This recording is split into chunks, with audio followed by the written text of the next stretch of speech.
Hey, what's going on, everyone? Reggie Haynes here, and you are tuned in to another edition of Reggie Haynes in Africa. Today, I'm going to talk about my trip back in the States and how on the day where I was actually traveling to go back to Africa, I almost lost my life.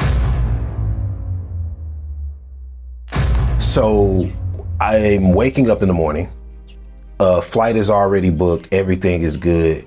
What happened is, and I just realized this after the flight was already booked and everything by the people that I'm going to be working with overseas, is that there is a new visa law. And this law was literally made a month before my departure. So the visa law in Malawi is that you have to be cleared by the immigration, by immigration before you leave to go off to Malawi, and you have to pay a fee.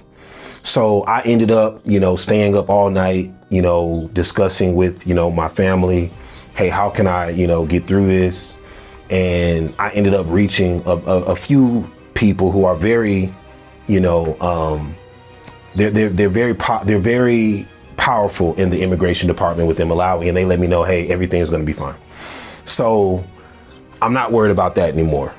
Keep in mind, that is a very pivotal part of this story. So I end up going, my mom's like, hey, Reggie, go to the store, get some essentials and stuff like that. And the store that she tells me to go to, I'm actually, she's giving me directions, but I'm not really paying attention.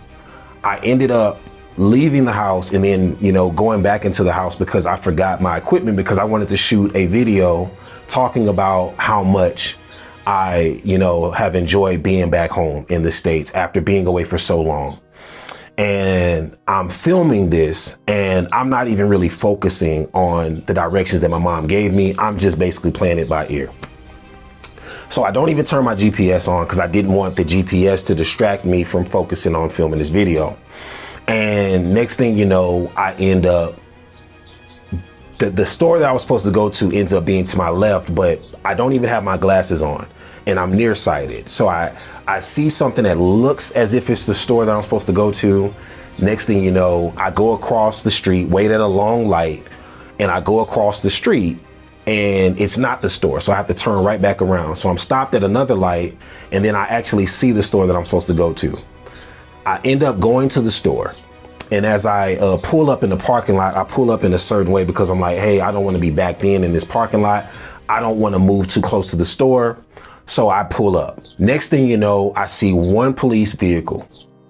Lights are on and a police officer gets out of the vehicle and pulls out his gun, but he's aiming the gun towards the store that I was actually about to enter.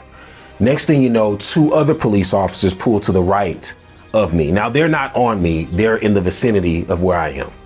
So now I'm in the car and there's a woman in front of me and she's parked right in front of the store. So she gets out of her car and I'm in my car like, oh my goodness, what the hell is going on?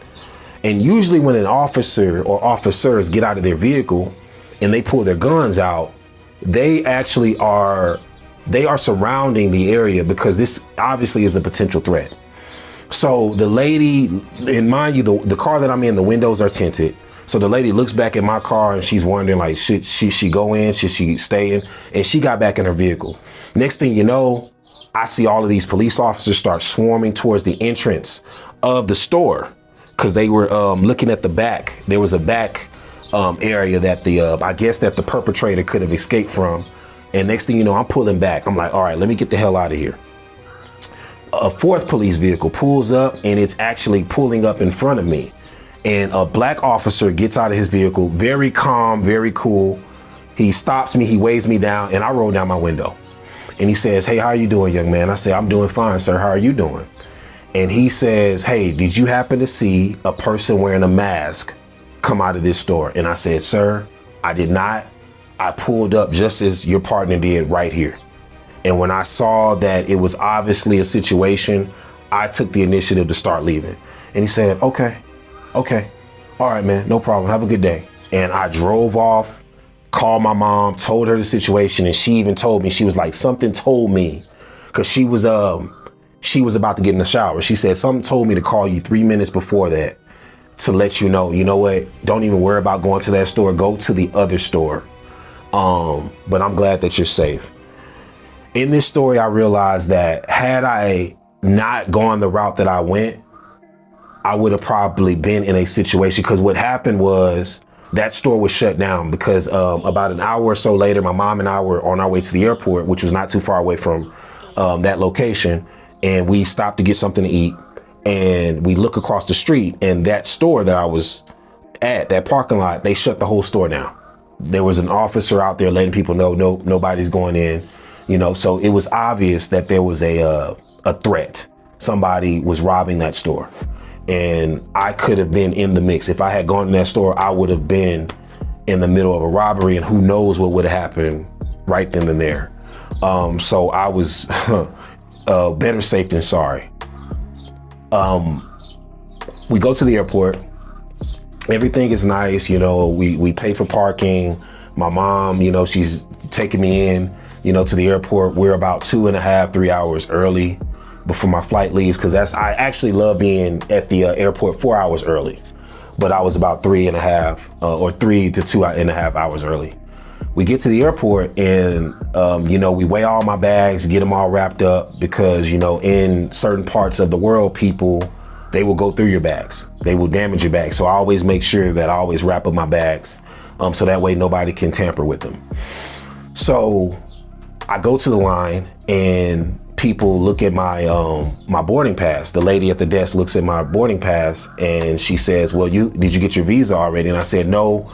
I'm on the phone with the lady from immigration and she's already, I could get the lady on the phone from immigration who's already in Malawi. She said I could do it there. And they said, our guidelines for this airline, you have to start the process now.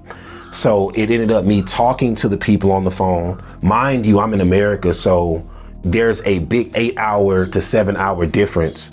And I'm waking people up. I'm like, hey, you got to write an invitation letter. You got to do all these things in order for me to get on this plane. And the lady told me it went from 30 minutes to 5 minutes. And the supervisor was telling, the lady, he needs to hurry up or he's not going to make it. So we ended up doing everything in the nick of time. And I luckily got everything booked. I took one last picture with my mom, kissed her goodbye, and I rushed. And the lady who was at the desk, she looked familiar. And if it wasn't for her, we wouldn't have gotten on that plane. So I'm so grateful to that queen because she really helped my mom, myself, and also the people that I'm working with here in Malawi. She helped us out big time. And she was really pushing for us. So I had to carry my bags, make sure that I go through security and then run all the way to the gate. Now, luckily enough, as I go upstairs, the gate, I was going the wrong way, but the announcement came on the intercom, hey, if you're boarding for this flight, this is the gate. And the gate was at the very end of the airline. I finally make it. And the lady who was actually at the reception desk, the one I was telling you about, the queen that helped us, she even listed me down in the computer as possibly not going to make this flight. And she changed it. I made the flight and everything was good. When I got on the flight, I was sitting next to a nice lady. And then I realized that there was the AC vent was dripping. And I told the stewardess is very nice and actually moved me to a better seat. So it was the first time I was actually flying, not in first class, but in a seat to where I basically had everything because there wasn't a lot of people on this flight. I go to the Netherlands. I do some editing. That was the best time I ever had in the Netherlands. And then I make it to Malawi where everything was good to go. So that situation, it was a lot in one day. Matter of fact, less than a day. And I was just so grateful that it turned out the way that it did.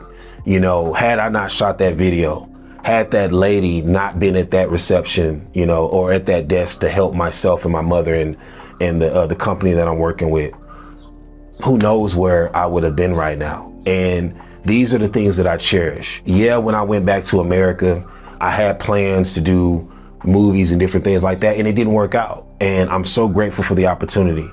But the thing is to where I'm glad that I moved on, and I'm glad that when I did move on, there was possibilities for things to turn into a negative, but they ended up turning into a positive. So I was so grateful looking back at my trip being back home. Like I said in a previous video, it was just an honor being around my family who helped raise me, knowing that they're doing good and knowing that they're okay and at peace with me moving on and continuing my life in Africa. So I'm happy, I'm at peace, glad I survived. And I am not saying anything negative about, you know, my experience in America, but I will say it was definitely a better safe than sorry scenario. Again, this is Reggie Haynes. I'm signing off. If you guys want to check out the video that I was shooting while this incident that I just talked about occurred, click the link on screen.